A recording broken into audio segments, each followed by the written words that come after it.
Attorney Arwin Cabanting ng Civil Aeronautics Board or CAB.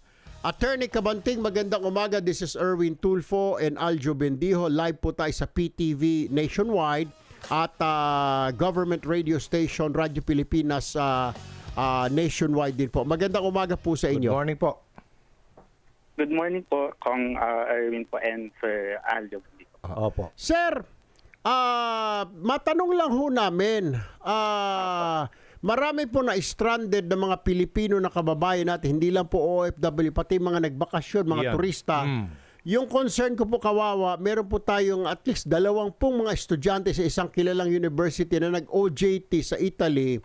Napadaan sila, sakay sila ng Emirates. Nung magbagyo, understood po, na-delay daw yung flight, canceled kasi may bagyo, understood. Ang problema, nung pangalawang araw, humingi na sila ng food. Walang food na ibinigay, walang tubig, nor accommodation. Ang sagot daw nung tiga Emirates sa counter, force majeure. It's not our fault. So, we cannot give you accommodation, nor food, nor water. So, yung mga, lalo na yung mga estudyante, sir, naghanap daw ng mga fountain para uminom, tapos kanya-kanya na lang budget. Pauwi na yung mga estudyante, ubos na po yung baon nila.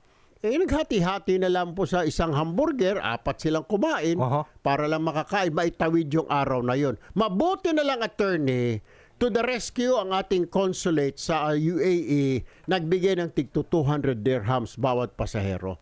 Ano ho ba ang rights? Tama po ba yung sinasabi nitong walang kakwenta-kwentang Emirates na because it's not their fault, so hindi nila responsibilidad pakainin, bigyan ng accommodation or tubig ang mga pasahero. Can you tell us, Attorney Cabanting? Maraming salamat po, sir.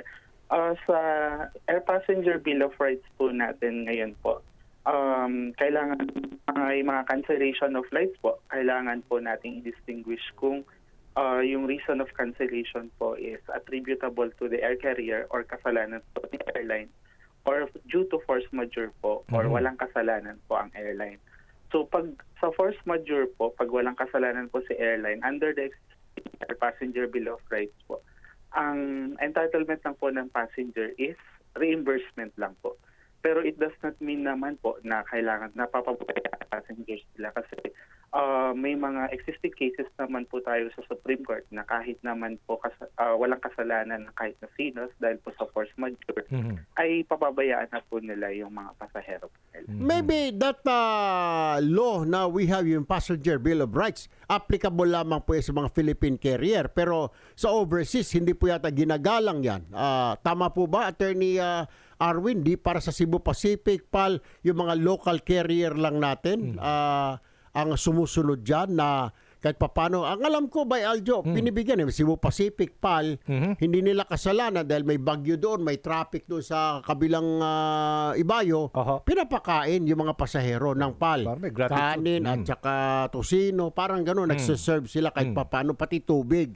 Ito, attorney, wala talaga eh. At itong Bill of Rights ba ito, applicable lamang para sa mga local airlines natin? Hindi ito applicable sa mga international, Attorney Cabanting?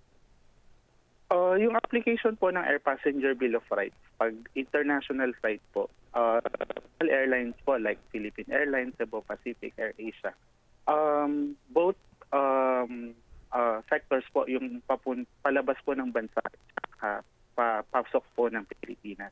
Pag mga international foreign carriers po like Emirates po, ang applicability lang po ng Air Passenger Bill of Rights ay palabas po ng bansa. Pero hindi po ibig sabihin na hindi na po mag-a-apply ang Air Passenger Bill of Rights kasi kung wala pong equivalent po yung Air Passenger Bill of Rights po doon sa bansang papasok po ng Pilipinas. Pwede po natin i-apply pa rin ito. Wala ba silang mga social responsibility ang mga kumpanya na ito? Well, exempt na natin ang PAL, Cebu Pacific, AirAsia dahil alam ko nagbibigay ng pagkain yan. Pero itong walang katurya-turyang Emirates, ito pinagmamalaki na Emirates sila. Wala palang, hindi nagbibigay, ni tubig, walang binigay ba? Grabe, ano? Bottled water, mihingi, wala daw. Hindi, wala. Tubig, wala.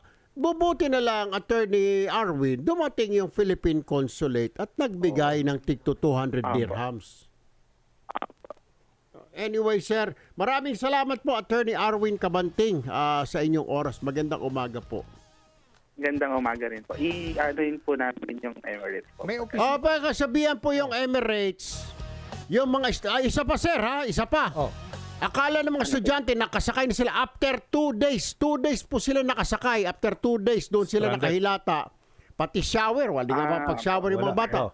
Finally, dumating nga kahapon dito sa Pilipinas, wala naman yung mga bagahe. 20 po sila. I think Wala po sila yung sa bagahe. baggage po, Oh. i-adopt po natin to para po pag-submit po ng report ng Emirates. for Sabihin nyo po, sir, kailangan ko at gusto ko po malaman ng report na anong nangyari. Ba't 2 days na na-stranded doon? Tapos yung bagahe, naiwan pa nila? Nako. Oh. Kalokohan. Siguro, mga- sir, maganda ipatawag nyo po yung Emirates din, yung kanilang country manager to explain, sir, anong nangyari. Marami po mga parents na mga bata na nagreklamo din ho sa akin at sinasabi, Sir Erwin, pakitulungan po kaming anak namin doon. 2 days na po hindi makakain dahil wala pong pangkain, hindi inasikaso ng Emirates ni tubig. Pagdating naman dito, akala ko okay na. Salamat po, Sir Erwin, nakarating na yung mga anak namin. Pagdating, sir, pasensya na, iniwan ng Emirates yung kanilang mga bagahe sa Dubai. Ang daming kapal, Sige po, sir. ang daming kapalpakan Mag-thank you itong... po dun sa report na po yan, sir, kasi hindi po namin siya nare-receive po ngayon.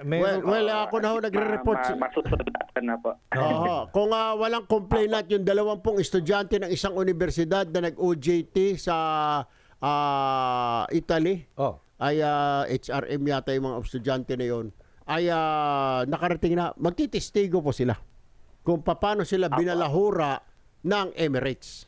Oh. Ni pagkain, ni Sige tubig. po. Napagalitan pa yata yung mga bata. Sir. Ganun? Yung mga college student yun.